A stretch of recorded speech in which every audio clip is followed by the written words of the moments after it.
বিসমিল্লাহির রহমানির রহিম। দেশে এবং দেশের বাইরে যে যেখান থেকে দেখছেন সবাইকে একরাশ প্রীতি ও ভালোবাসা। প্রিয় দর্শক, এর আগে আমি হয়তো ১০ দিন আগে একটি নিউজ করেছিলাম, আপনারা দেখেছেন যে ১৩০ বছর বয়স এবং এই তফির আলীর ৮ পুত্র এবং ৩ কন্যা থাকা সত্ত্বেও কারো বাড়িতে ভাত হয় না বা ছেলেদের বিরুদ্ধে ভাতের জন্য মামলা করেছে। এই নিউজটি আপনারা সম্প্রতি দেখেছেন এবং সমগ্র বাংলাদেশের মানুষকে কাঁদিয়েছে কিন্তু এই নিউজটি।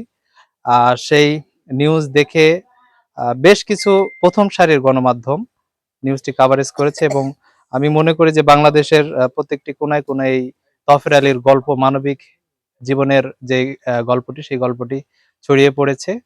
তো সাম্প্রতিককালে এই তফির আলীর নিউজ দেখে ইকরাসুন্নাহ ফাউন্ডেশন ও পাঠাগারের প্রতিষ্ঠাতা সভাপতি আব্দুল মতিন মৃধা, তিনি সৌদি আরব প্রবাসী, সেই নিউজটি দেখে এবং ইনি, আমি যেদিন আসছিলাম নিউজ করার জন্য, আমাকে বলতেছে যে আমাকে আগে দেখছে নাকি জানি না, বললো যে তোমরা তো এই সে করো, আমাকে বললো যে তাহলে মতিন বাবাজিকে একটু বলো যদি আমার জন্য কিছু করে, বলছিলেন তো নাকি?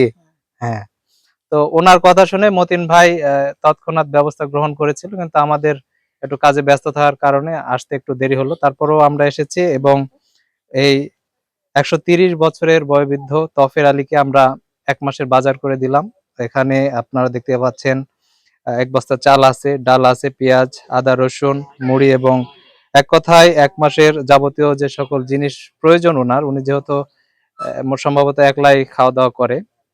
তো ১ মাসে যতটুক জিনিসের প্রয়োজন, দ্রব্য সামগ্রী সবকিছু আমরা আমাদের ফাউন্ডেশন থেকে আজকে তাকে প্রদান করলাম। আশা করি আর সামনের দিনগুলোতে আমরা চেষ্টা করব তার পাশে থাকার জন্য। এই নিউজটি প্রচার হওয়ার পরে বিভিন্ন মানবিক সংগঠন আমাকে নক দিয়েছে। বিশেষ করে রাজশাহী থেকে একজন এমবিবিএস ডাক্তারও তিনি আমাকে নক দিয়েছে যে উনার কোনো স্থায়ী চিকিৎসা করা যায় কিনা।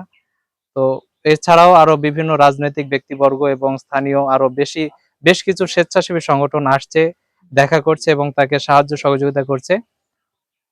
তো আমরাও ইকরাসুন্নাহ ফাউন্ডেশনের পক্ষ থেকে আমাদের সামান্য উপহার আজকে তুলে দিলাম। আপনারা সকলে আমাদের ফাউন্ডেশনের জন্য দোয়া করবেন, আমরা যেন এইভাবে নিরীহ, নিপীড়িত, নির্যাতিত মানুষের পাশে দাঁড়াতে পারি।